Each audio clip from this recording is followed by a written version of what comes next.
Hi everyone, Materim here with Brawler Bash Game 3. After Game 2 and my pretty massive win against the Vampire Counts, I have moved up to Table 10. I am currently ranked 19th in the tournament, and I'm facing Legions of Chaos for my last game of Day 1. Now, I'll do my best to kind of tell you what's going on here, but I did not get a copy of my opponent's list, so I'll have to do my best. Now, this game in the tournament is a little bit strange. It's the one that Michael and I practiced about the final transmutation effect in the middle of the table. You'll notice in the middle of the table the Noblars 3 are standing there. They are our Leprechaun, and any unit that ends a game turn within that is going to be affected by final trans. But if you are within that area during and affected by final trans and you give fortitude, you will earn your side 100 victory points. So I was very worried about this list because it's like two hell cannons, 2 corn cannons, a flying doom bull, a demon prince, very scary stuff that I didn't think I had. Didn't think I had much of a chance against. So I decided to avoid the Leprechaun because I needed all of my models to do what I need to do. So pretty much you can just see he's got some chariots other than the stuff I just mentioned. He also has a unit of 6 Nurgle trolls there sort of in the middle. A unit of 21 or 22 Chaos Warriors. And that's actually my target for this game. I have to get that down to 50% of its starting numbers to earn a 500 additional points. So that's going to be my number 1 target. And you can see here, I've got my Gorger hanging out on the top of the building again to remind myself. But he does have, this was out of the first picture, but he does have some Tuskgore chariots from the Beastmen as some of his core, and you can see one of them here. In all honesty, he forgets about this for the vast majority of the game, so I don't think I'm needing to worry about impact hits. Here you see he does have his Marauders, which he's basically going to be using for bait for the final trans to get him some points. He's got some Furies hanging out in the back, kind of waiting for them to go somewhere. His Nurgle Warriors up front. He does have the weird model next to the Nurgle Warriors that's joined with them at this point that you can't see. Is like the unkillable Tzeentch BSB. The blue model behind it's his Demon Prince, Corn Cannons, another Tuskgore Chariot, Doom Bull, the Nurgle Ogres, and they do have great weapons. That big, like, Maul Beast looking thing is one of his 2 Hell Cannons. Then he's got another Corn Cannon, then another Hell Cannon. So lots of shooting, lots of potential for panic. So I think my Leadership 10 rerollable here is going to pay off. I'm kind of glad I did that. I'm really liking that build. So over here, you see I'm doing a heck of a lot of hiding behind hills. You see I got my ogres, my 3-man ogres up front. They're going to go claim me points from the Leprechaun. I'm hiding my Man-Eaters. I'm hiding my Lead Belchers. I've got a 1 dog that's on the hill just because I've got no better place to put him at this point. Then you can see I've got my 2 actual combat blocks, and I decided not to scout the 3-man Man-Eaters because they and the Yetis are going to be acting as cannonball catchers for my actual combat units. So that's ultimately the plan, is I don't want to catch any of those corn cannons in the face. Not much I can do about the Hell Cannon because they really shoot like a flamethrower, but I figure if I can limit my opponent's ability to get the shots through, I might be in pretty good shape. So I do win the turn to go first, and as you see, I go up like crazy.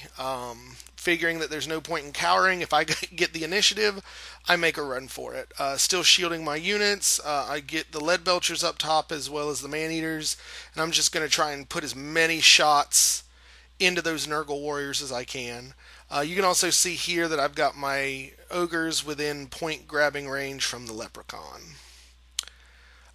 Over here, I think he holds me down magic-wise pretty good.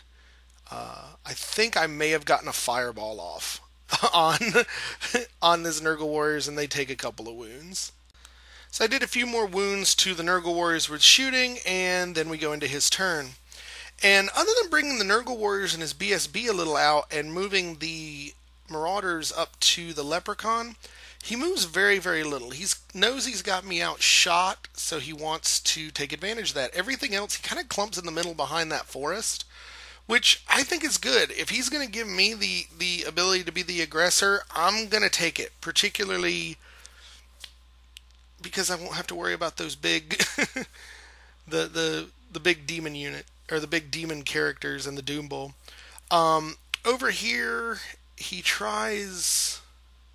Oh no, I think he tried charging the saber tusk that I had moved up with the Tuskor chariot. I turned and fled rather than stand, and he rolled 3 1s on his Tuskor charge, so it's not going anywhere. However, over here he does get some shooting off. I believe he hit it with one of the hell cannons. Was trying to get the ogres and got the it scattered and got the saber tusk instead. But when the saber tusk died, essentially. Or no, it was slicing shards. I'm sorry, we're in magic phase, not shooting. So yeah, he slicing shards the saber tusk. It caused the ogres to panic, and they ran outside of the final trans area. He then gets a hell cannon shot off on the man-eaters, kills 2 of them, but they're made of sterner stuff and are not going anywhere. Then my opponent tries to shoot one of his corn cannons at my general's block, ends up misfiring and blowing himself up, which is excellent news. I always like it when my opponents are nice enough to gift me free points. That and one less corn cannon to deal with is always good news for me. So we go into my turn 2. I charge my man-eaters at his 1 hell cannon. It had failed its restraint roll and tried to move towards me last turn, so it gave me a pretty easy charge. The Yetis, you'll notice, are often a weird position. That's because he hit them with, I think it was Acquiescence, which gives them random movement D6. So I swung them open like a door and pushed them off to the side to get them out of the way. Now, I want you guys to pay very close attention to the way the Yetis are pointed. They're kind of slanted from this point, and I'll be making a point on that a little bit later. So just keep that in mind. But everything else I move up pretty straight on. Here is where the man-eaters hit. I think they were shot last turn by the corn cannon, so you notice one of them's gone. Another one has a wound. I just want to get into combat with these things. If I can do some wounds, great. Otherwise, these little units are going to stop them from shooting at me until I can close, and that's really going to be worth their points at this point. So the rest of my turn was an absolute failure. I didn't do any wounds, my ogres didn't rally, and so we go into his next turn, and he brings these furies right up to block both of my units. And now I want to note now how the way the Yetis are has changed. They're not slanted anymore, they're pretty much straight up and down. He also charged his BSB into the unit of lead belchers. Reason I point this out is my opponent was kind of moving the Furies back and forth, trying to get him exactly where he wanted them, and I think he ended up nudging the Yetis and kind of changed their position. The reason why this is going to come into why I'm making a big deal about it is because before he had kind of nudged them and changed their way, I had, and they're kind of pushed a little bit, but anyway. I could have sort of swung around and clipped the back end of his BSB and done a charge, but now that they've been changed a little bit and pushed, I'll end up clipping the lead belchers when I try and do that wheel, and it's not going to work. And we ended up, when I tried to do that next turn, my opponent objects to it, says I can't complete the wheel, even though I was working off what the former positioning was. So I guess my point is just for those of you who are playing tournaments, particularly first timers, pay good attention to where your stuff is, and particularly make sure stuff doesn't get jostled, because I think this game can very much be a game of millimeters, and a little thing like that can actually turn into a big thing if you let it. I mean, ultimately, I don't know that it would have mattered in this game because those Yetis weren't going to do a whole heck of a lot to that unkillable BSB, but it's definitely something to keep in mind. So with movement out of the way, we go into my opponent's... Oh, I guess I did rally the ogres, but I just couldn't get them back close enough to the leprechaun. But at any rate, rally, or after movement, my opponent shoots the hell cannon, kills 2 more of the man-eaters, and they do panic this time and start to run off.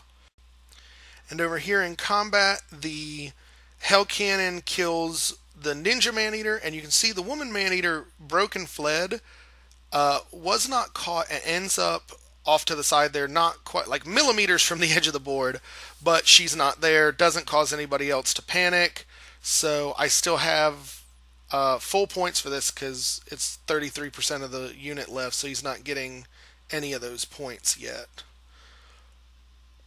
So we go into my turn, and obviously these Furies need to die, so I throw everything in them.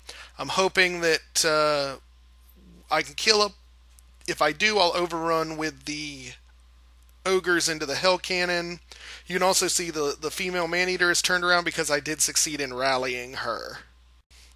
In the back there, the Gorger shows up, ready to mix it up with one or the other of these monster war machine things that he has in the back, but he did pretty good in the last 2 games. Hopefully he'll keep his points earning going through this one. And over here you see his BSB managed to do 2 wounds to the Lead Belcher's last turn.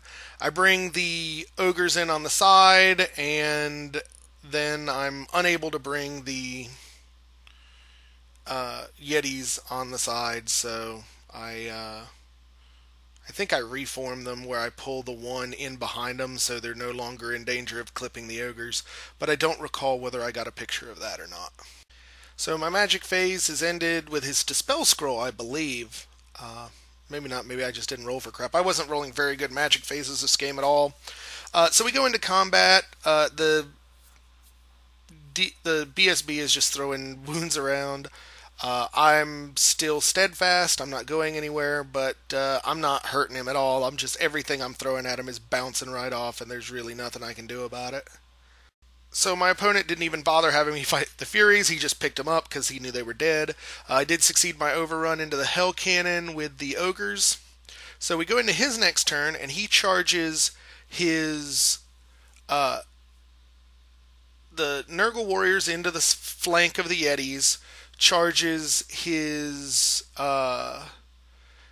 Demon Prince into my ogres, charges his Doom Bull into my Iron Guts, charges the Doom Bull into the side of the normal ogres, and charges the Corn Cannon in the front of the normal ogres. His ogre, Nurgle ogres, are also in the front of my Iron Guts, so big, massive combat.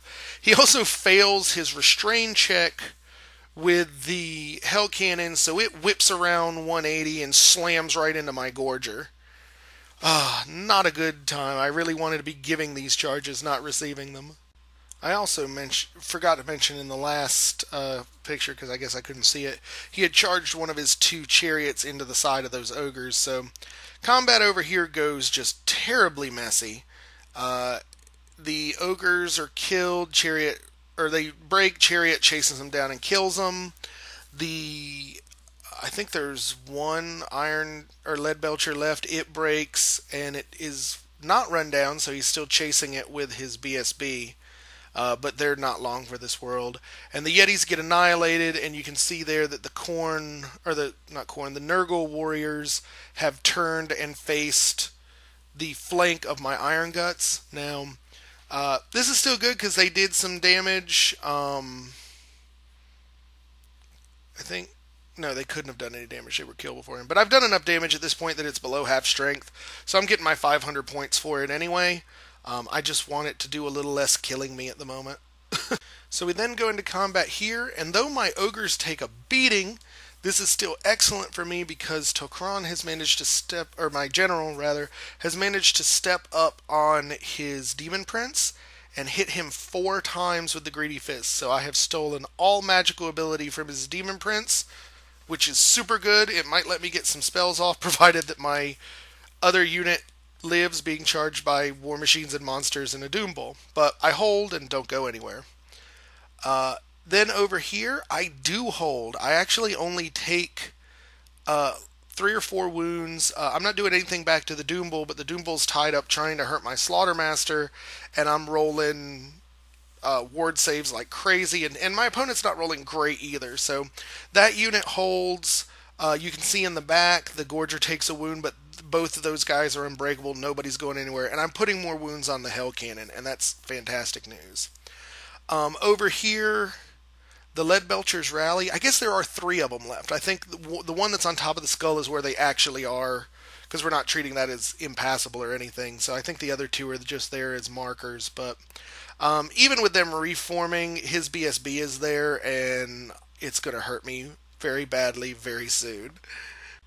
And then in equally good news, my Maneaters way in the back managed to rally. So that's awesome. I still have the banner and the champion there, I think.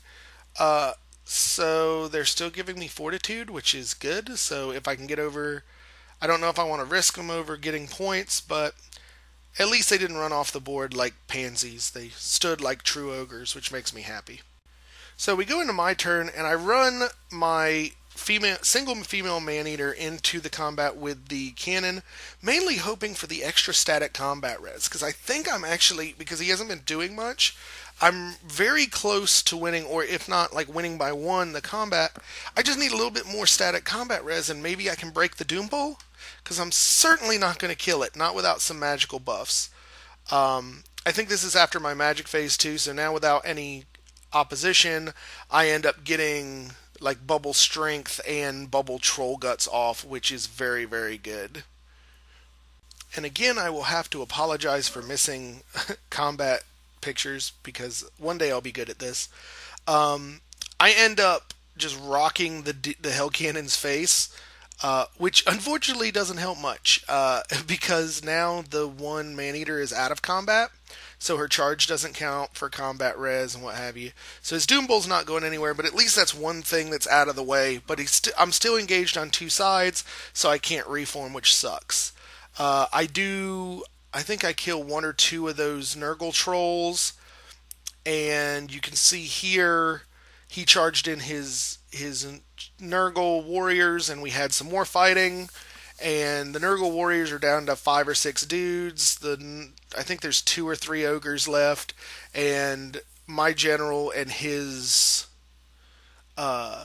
demon prince are just battling it out, and nobody's really getting much of anything through. He's not rolling very well for the demon prince, and I'm just not able to get through the crazy 3-up re-rolling 1s ward save that he's got.